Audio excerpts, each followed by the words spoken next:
Hello investors, welcome back once again to Insiderpedia. तो दोस्तों, आज की इस वीडियो में हम डिस्कस करेंगे कि blue jet health care limited में आखिर क्या चल रहा है, करंट टाइम में इनका शेयर प्राइस कैसा परफॉर्म कर रहा है। तो आज की इस वीडियो में इनका कंप्लीट स्टॉक एनालिसिस करेंगे और समझेंगे कि blue jet health care limited में हमें इन्वेस्टमेंट की क्या अपॉर्चुनिटी देखने को मिल सकती है। तो चलिए वीडियो को शुरू करें। तो दोस्तों, शेयर प्राइस को डिस्कस करूंगा, लेकिन उससे पहले बताना चाहूंगा कि काफी लोगों का कंसर्न ये है कि सर आप जो भी शेयर बताते हो वो एकदम हाई पे रहता है। बताना चाहूंगा कि 2024 हमारे लिए काफी अच्छा गया, जहां पे हमने मोर देन 125% का रिटर्न पोर्टफोलियो पे जनरेट किया। तो जब मैंने अपना स्टडी किया 2024 के लिए, तो मुझे पता लगा कि जो भी शेयर हमने 52 वीक हाई पे पिक किए थे वो शेयर काफी अच्छा परफॉर्म किए। इसके अलावा दोस्तों, एक और कॉन्सेप्ट है जो कि मैं आप लोगों को इस वीडियो में समझाना चाहता हूँ कि कोई भी शेयर अगर मल्टी बैगर बनने वाला है, 200 रुपए का शेयर अगर 2000 रुपए का जाने वाला है, तो 400 के लेवल पे होगा तो भी अपने हाई पे होगा, 6 पे होगा तो भी अपने हाई पे होगा। तो मैं इसलिए हमेशा सिर्फ और सिर्फ 52 वीक हाई वाले शेयर को ही पिक करता हूं, क्योंकि मैं ये जानने की कोशिश करता हूं कि अगर ये लेट से हाई लगा है तो और कितना ज्यादा हाई लगा सकता है। अगर दिखता है कि नहीं ये शेयर और भी ज्यादा ऊपर जा सकता है तो उसमें इन्वेस्टमेंट करते हैं। अदरवाइज हम जो स्टडी करते हैं वहां से कुछ ना कुछ सीखते हैं। तो अगर आप ये वीडियो देख रहे हो तो यहाँ पे दो चीज है। एक तो शेयर ऑलरेडी हाई पे पहुंच चुका है, तो वहां पे एज ए लर्निंग देखो कि इस शेयर में पिछले 6 महीने में क्या हुआ जिसकी वजह से ये शेयर नया हाई लगाया। या फिर दूसरा चीज ये हो सकता है कि नया हाई तो लगा रहा है लेकिन अभी भी पॉजिटिव आउटलुक है जिसको हम फ्यूचर में और भी ज्यादा अपसाइड देख सकते हैं, तो वहां पे इन्वेस्टमेंट की अपॉर्चुनिटी देखने को मिल सकती है। तो दोस्तों, इसी तरीके का ब्लू जेट हेल्थ केयर है और आप देख सकते हैं कि इस गिरती हुई मार्केट में जब निफ्टी 26,000 के लेवल से आ गया है 23,000 के लेवल पे, तो ये शेयर नया हाई लगाया और 600 के लेवल को टच किया। तो पिछले एक सालों में देख सकते हैं कि शेयर 380 रुपए से ये 600 रुपए का लेवल टच कर चुका है और यहाँ पे क्लियरली दिख रहा है कि ये अपवर्ड ट्रेंड में है। तो यहाँ पे टेक्निकली कुछ ऐसा देखने की जरूरत नहीं है। यहाँ पे 50 डीएमए से ऊपर लगातार ट्रेड कर रहा था, हालांकि एक आध दो बार नीचे आया लेकिन काफी तेजी से रिकवर हुआ है। तो एक चीज तो क्लियर है कि ये शेयर अपवर्ड ट्रेंड में है। तो दोस्तों, इससे ज्यादा टेक्निकल्स पे देखने की जरूरत भी नहीं है। तो दोस्तों, ब्लू जेट हेल्थ केयर के लिमिटेड के बारे में अगर बात करें तो ये कंपनी बीएसई और एनएसई दोनों पे लिस्टेड है। इसकी मार्केट कैप की बात करें तो 9700 करोड़ रुपीस की है। स्टॉक पे 55 का दिख रहा है। इसी के साथ आरओसी की बात करें तो 30% का, इसी के साथ आरओई की बात करें तो 22% का दिख रहा है। इसी के साथ करंट शेयर प्राइस की बात करें तो 559 पे क्लोजिंग हुई है और इसने रिसेंटली हाई लगाया 624 रुपए का, और 52 वीक लो की बात करें तो 324 रुपए पे ये ट्रेड कर रहा था। तो दोस्तों, अगर इनके बिजनेस की बात करें तो ये एक फार्मास्यूटिकल कंपनी है जो कि हेल्थ केयर इंग्रेडिएंट और इसी के साथ साथ सैक्रिन और इसके साल्ट्स की मैन्युफैक्चरिंग करते हैं। तो दोस्तों, इनका मेन बिजनेस है सीडीएमओ का। सीडीएमओ को आप इस तरीके से समझ सकते हो कि जिस तरह से मैन्युफैक्चरिंग कंपनी में कॉन्ट्रैक्ट मैन्युफैक्चरिंग होती है, उसी तरह फार्मा में सीडीएमओ होता है। तो यहाँ पे ये सीडीएमओ बिजनेस करते हैं। इसके अलावा एफएमसीजी के कुछ इंग्रेडिएंट्स है उसकी भी मैन्युफैक्चरिंग करते हैं। तो दोस्तों, बिजनेस के बारे में फर्दर डिस्कशन करेंगे और समझेंगे कि करंट टाइम में शेयर में पॉजिटिव मोमेंटम देखने को क्यों मिल रहा है और गोइंग फॉरवर्ड इनका आउटलुक क्या हो सकता है। लेकिन उससे पहले इनका फाइनेंशियल एनालिसिस कर लेते हैं ताकि हम समझ पाए कि पास्ट की परफॉर्मेंस कैसी रही है। तो दोस्तों, अगर इनके क्वार्टरली रिजल्ट्स की बात करें तो यहाँ पे सेल्स देख सकते हैं कि सितंबर 24 में 208 करोड़ रुपीस का रेवेन्यू रिपोर्ट किया, जो कि पिछले साल 181 करोड़ रुपीस का था। तो यहाँ पे वाई बेसिस के टर्म में अच्छी ग्रोथ देखने को मिली है। तो यहाँ पे बहुत ज्यादा नहीं लेकिन 10% की ग्रोथ वाई बेसिस पे दिख रही है। इसी के साथ जून 24 से कंपेयर करें तो ये रेवेन्यू 163 करोड़ रुपीस था। तो यहाँ पे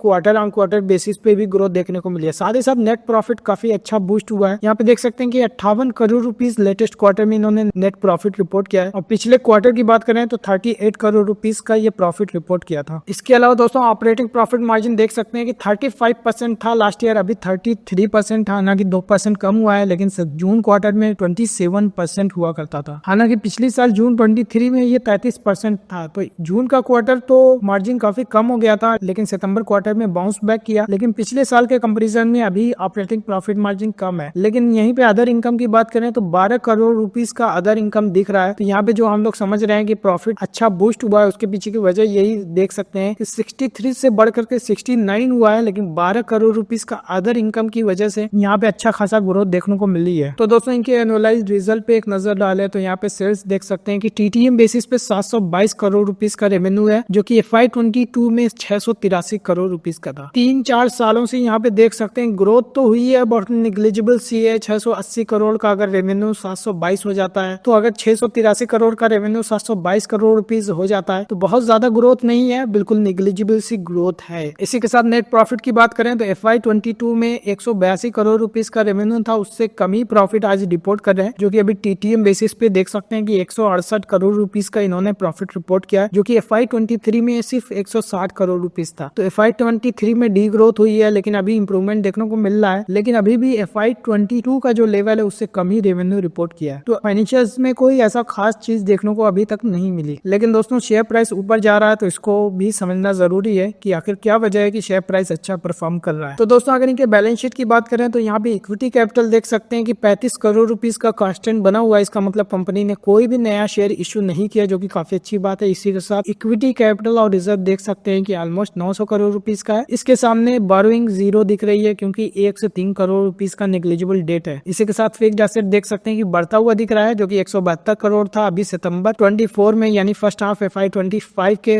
बैलेंस शीट में 268 करोड़ रुपीस का दिख रहा है। तो यहाँ पे अच्छी खासी जंप देखने को मिली है फिक्स्ड एसेट के टर्म्स में। इसी के साथ अदर एसेट्स पे नजर डालें तो इन्वेंट्रीज का लेवल देख सकते हैं कि 126 करोड़ रुपीस था FY23 में। FY24 में 130 करोड़, कोई खास जंप नहीं हुआ, लेकिन अभी TTM बेसिस पे 178 करोड़ रुपीस दिख रहा है। तो काफी अच्छा खासा जंप देखने को मिला है। इसी के साथ ट्रेड रिसीवेबल की बात करें तो 239 करोड़ रुपीस था, उससे घट करके इंप्रूवमेंट हुआ और 177 करोड़ FY24 में था, लेकिन अभी दोबारा से बढ़ रहा है। तो हालांकि FY23 के कंपैरिजन में ट्रेड रिसीवेबल कम है, जो कि काफी अच्छी बात है। साथ ही साथ कैश एंड कैश इक्विवेलेंट की बात करें तो कंपनी 86 करोड़ रुपीस का अच्छा खासा कैश भी होल्ड कर रही है। इसी के साथ कैश फ्लोज की बात करें तो कैश फ्रॉम ऑपरेटिंग एक्टिविटी देख सकते हैं कि मार्च 23 में 142 करोड़ रुपीस बिजनेस से अक्रू हुआ। इसी के साथ FY24 में भी 241 करोड़ रुपीस इन्होंने बिजनेस से जनरेट किया था। तो काफी अच्छी बात है कि ये बिजनेस लगातार कैश फ्लो पॉजिटिव है। इसी के साथ साथ कैश फ्रॉम इन्वेस्टिंग एक्टिविटी भी देख सकते हैं कि ये बिजनेस में अच्छा खासा इन्वेस्टमेंट कर रहे हैं। Cash from financing activity negative दिख रहा है, इसका मतलब है कि बिजनेस से पैसा निकाला जा रहा है। रेशियोज में देख सकते हैं कि डेटर डेज यहाँ पे घटता हुआ दिख रहा है, जो कि अच्छी बात है। 121 दिनों का था FY23 में, FY24 में घट करके 91 डेज का हो गया। इन्वेंट्रीज का लेवल हालांकि बढ़ा हुआ है, 137 दिनों से बढ़ करके 151 दिनों का हो गया है। तो यहाँ पे हम बैलेंस शीट में भी देखा था कि इन्वेंट्रीज डेज बढ़ रहा है। आखिर क्या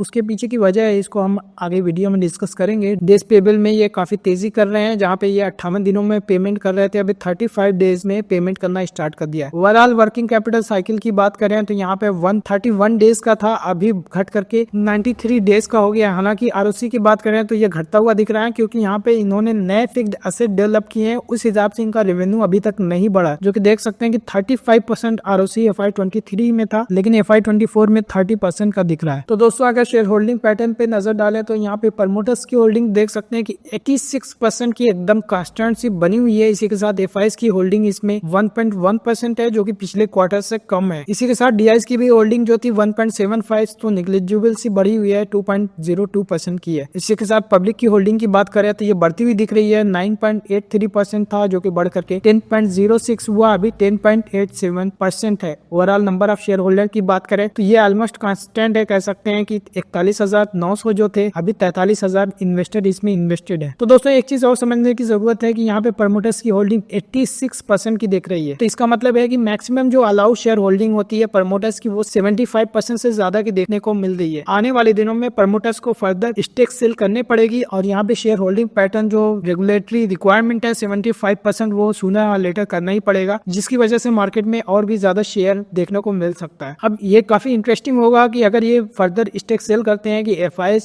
और DIs अपनी स्टेक बढ़ाते हैं, या फिर ये सारा शेयर पब्लिक के पास जाएगा, तो ये तो आने वाले वक्त ही बताएगा। तो दोस्तों अभी तक हमने देखा कि blue jet health care limited, जो कि एक CDMO कंपनी है, इसी के साथ ये कुछ FMCG इंग्रेडिएंट की मैन्युफैक्चरिंग करती है। इसका शेयर को हमने इसलिए पिक किया क्योंकि ये शेयर लगातार नया हाई लगाता हुआ दिख रहा है। तो दोस्तों हम हमेशा ऐसे ही शेयर पिक करते हैं जो कि नया हाई लगाए, वो भी इस वीक मार्केट में। तो हो सकता है कि कुछ इसमें पॉजिटिव डेवलपमेंट हो रहा हो, लेकिन अभी तक जो हमने क्वार्टरली रिजल्ट देखा तो यहाँ पे लेटेस्ट क्वार्टर अच्छा आया था, लेकिन उससे पहले कुछ खास ग्रोथ देखने को नहीं मिली है। साथ ही साथ एनुअलाइज्ड रिजल्ट में भी हमने देखा कि पिछले 3 फाइनेंशियल ईयर से कुछ खास बिजनेस में ग्रोथ नहीं हुई है, जो कि FY22 के कंपैरिजन में टॉप लाइन तो ग्रो हुई है, लेकिन बॉटम लाइन FY22 के कंपैरिजन में काफी कम है। इसी के साथ बैलेंस शीट काफी हेल्दी है, नेग्लिजिबल सा डेट है, लेकिन इन्वेंट्रीज का लेवल बढ़ा हुआ है। तो यहाँ पे समझना जरूरी है कि इन्वेंट्री का लेवल बढ़ता हुआ क्यों दिख रहा है। बहुत अच्छी बात है कि बिजनेस से लगातार कैश फ्लो जनरेट हो रहा है, रेशियोज भी काफी अच्छे हैं, ठीक ठाक हैं, कोई मेजर कंसर्न नहीं है। तो यहाँ पे शेयर होल्डिंग पैटर्न में देखा कि यहाँ पे जो मैक्सिमम अलाउड होल्डिंग होती है प्रमोटर्स की, जो कि 75% है, उससे काफी ज्यादा है। 86% की ये होल्डिंग करंट टाइम में प्रमोटर्स कंपनी में होल्ड कर रहे हैं। तो गोइंग फॉरवर्ड प्रमोटर्स की फर्दर सेलिंग देखने को मिल सकती है, जो कि हम फ्यूचर में इसको क्लोजली ट्रैक करेंगे। तो दोस्तों अब आगे इस वीडियो में डिस्कस करेंगे कि आखिर कंपनी में क्या चल रहा है, करंट टाइम में शेयर प्राइस इतना अच्छा परफॉर्म क्यों कर रहा है, तो मैनेजमेंट की कमेंट्री को डिस्कस करें ताकि ये सारी चीजें क्लियर हो पाए। तो चलिए मैनेजमेंट कमेंट्री को डिस्कस करें। तो दोस्तों अगर कंपनी के बारे में बात करें तो ये मेनली सीडीएमओ कंपनी है जो कि एक्सपोर्ट रेगुलेटेड मार्केट पे काम करती है, जैसे यूके,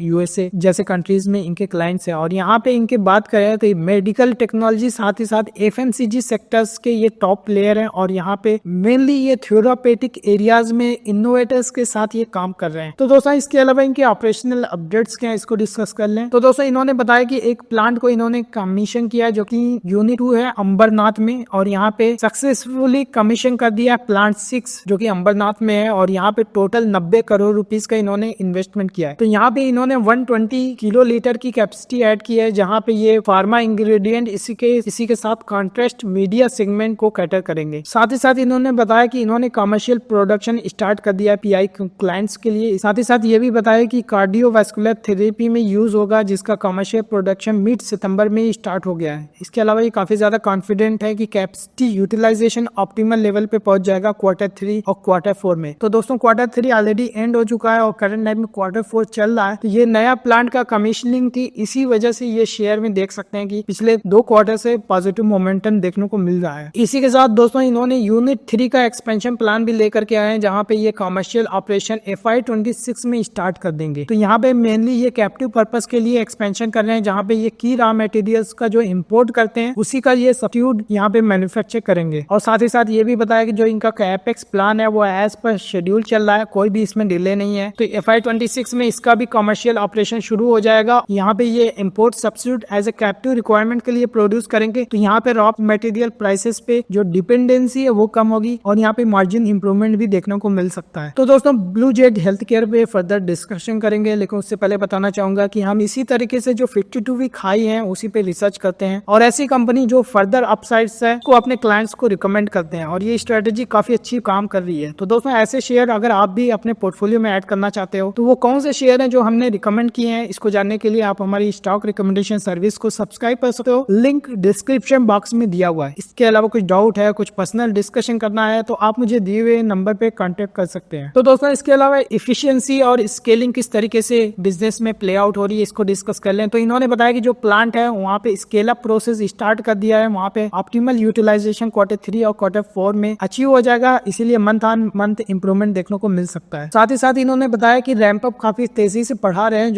जो कि कस्टमर की एक्सपेक्टेशन है कि उनकी डिमांड को फुलफिल किया जाए। तो आने वाले 2 क्वार्टर्स में ये सारा रैंप अप कर लेंगे। इसका मतलब है कि जो भी नया प्लांट स्टार्ट किया है वहां से कंप्लीट रेवेन्यू आने वाले 2 क्वार्टर्स में रियलाइज होने लगेगा। तो दोस्तों अगर इनके बिजनेस अपॉर्चुनिटीज की बात करें तो यहाँ पे इन्होंने बताया था पिछले क्वार्टर की 8 से 10 अपॉर्चुनिटी को ये ट्रैक कर रहे हैं। हालांकि इसमें से 2 प्रोडक्ट जो है ऑलरेडी कमर्शियल ऑपरेशन शुरू हो गया है और यहाँ पे Q4 से रेवेन्यू आना स्टार्ट हो जाएगा। लेकिन यहाँ पे बताया कि पोस्ट यूरोप कॉन्फ्रेंस हुई थी, वहां पे उनको एडिशनल 12 से 15 हाई कन्विक्शन अपॉर्चुनिटीज देखने को मिल रही है। इसका मतलब है कि FY26 और FY27 में इन प्रोडक्ट्स पे अपना कैपेक्स कर सकते हैं। तो दोस्तों इसके अलावा लॉजिस्टिकल और सप्लाई चेन इश्यूज भी है। तो यहाँ पे जो भी सप्लाई करते हैं कंटेनर्स जो रास्ते में है उसमें ज्यादा टाइम लग रहा है। तो दोस्तों आपको पता ही होगा कि स्वेज कैनाल पे जो इश्यूज चल रहा है उसकी वजह से सारे एक्सपोर्ट वाली कंपनीज को ये इश्यूज फेस करने पड़ रहे हैं, जिसकी वजह से 30 से 35 दिनों का जो ट्रांजिट टाइम था वो बढ़ करके 55 से 60 दिनों का हो गया। इसी वजह से हमने देखा था कि इन्वेंट्रीज का लेवल बढ़ता हुआ दिख रहा था, क्योंकि यहाँ पे जब तक की इन्वेंट्री कस्टमर के पास पहुंच नहीं जाती, ये इसको रिकॉग्नाइज नहीं करते, कन्वर्ट नहीं करते, तब तक वो इन्वेंट्री ही रहता है। तो दोस्तों इसके अलावा फाइनेंशियल हाइलाइट्स की बात करें तो इन्होंने बताया कि मार्जिन इनका स्टेबल रह सका है, यहाँ पे +-2% का वेरिएशन देखने को मिल सकता है। जैसा कि पिछली साल ये 35% का मार्जिन था, इस बार 33% का है। तो इन्होंने बताया कि इसी तरह का 2% ऊपर नीचे देखने को मिल सकता है। इसी के साथ साथ इन्होंने ये भी बताया कि जो लास्ट क्वार्टर था उसमें से कुछ रेवेन्यू चूंकि डिले हो गया था, इस क्वार्टर बुक हो गया है। इसी वजह से करंट क्वार्टर में जो रेवेन्यू बढ़ता हुआ दिख रहा था वो लास्ट क्वार्टर में होना चाहिए था, चूंकि डिले हो गया ट्रांजिट में, जो कि 30 से 35 दिन लग रहा था, अभी 55 से 60 दिनों का लग रहा है। तो जब कस्टमर के पास बाद में पहुंचा है, जो कि पिछले क्वार्टर ही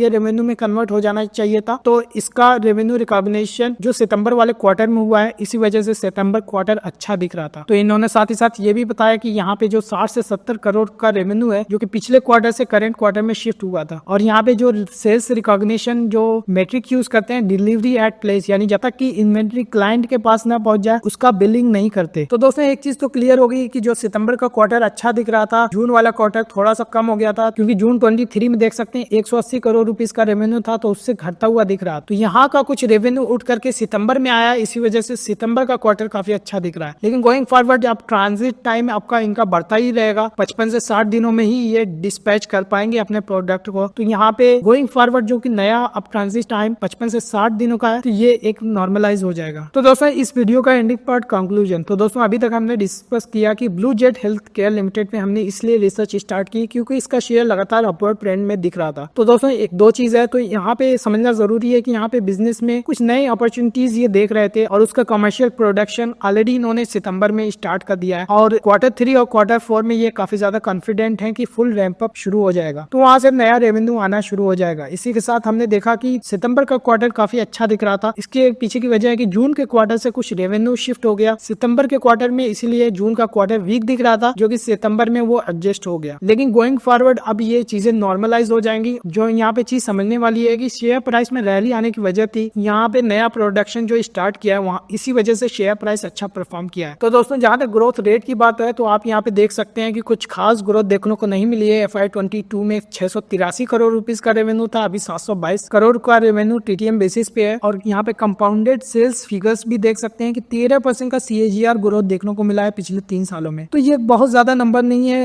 एटलीस्ट एक जो हमारी GDP इंडिया में शेयर मार्केट 15% से ग्रो कर रहा है, उससे बिलो एवरेज ही दिख रहा है। स्टॉक पी की बात करें तो ये ऑलरेडी काफी हाई है, जो कि 55 का दिख रहा है। तो दोस्तों इस वीडियो का अगर मैं कंक्लूड करूं तो यहाँ पे ब्लू जेट हेल्थ केयर जो कि एक फार्मा इंग्रेडिएंट CDMO कंपनी है, तो मुझे लगता है यहाँ पे Q3 और Q4 का जो रैंप अप हुआ है वो ऑलरेडी शेयर प्राइस में डिस्काउंट हो चुका है। लेकिन अगर कुछ सरप्राइजिंग नंबर्स आते हैं दिसंबर के क्वार्टर में या फिर मार्च के क्वार्टर में, तो यहाँ पे अच्छी रैली देखने को मिल सकती है। हालांकि मैनेजमेंट ने कोई गाइडेंस नहीं दिया कि आखिर कितना रेवेन्यू आएगा, ये नया प्लांट स्टार्ट किया है तो वहां से कितना टॉप लाइन या बॉटम लाइन ग्रो कर सकती है, इस तरह का कोई भी गाइडेंस नहीं दिया। तो यहाँ पे थोड़ा सा अनसर्टेन इन्वायरमेंट हो जाता है, तो आखिर ये कितना सेल्स और रेवेन्यू अपने न्यू प्लांट से जनरेट कर सकते। तो दोस्तों दिसंबर क्वार्टरली रिजल्ट बहुत जल्दी आएगा और वो काफी एक्साइटिंग होगा कि ब्लू जेट हेल्थ केयर कितना रेवेन्यू करता है, और अगर कुछ सरप्राइजिंग चीजें निकल के आई तो इस शेयर को हम दोबारा रिव्यू करेंगे। तो दोस्तों उम्मीद करता हूँ कि काफी कुछ नया सीखने को मिला होगा। इसी के साथ आपकी पर्सनल इन्वेस्टमेंट क्या है आप मुझे कमेंट सेक्शन में लिख करके बताएं। अगर वीडियो अच्छा लगा तो लाइक करें, चैनल पे नए हैं तो सब्सक्राइब कर लीजिए, क्योंकि इसी तरह की वीडियोस मैं रेगुलरली अपडेट करते रहता हूँ। And thank you for watching.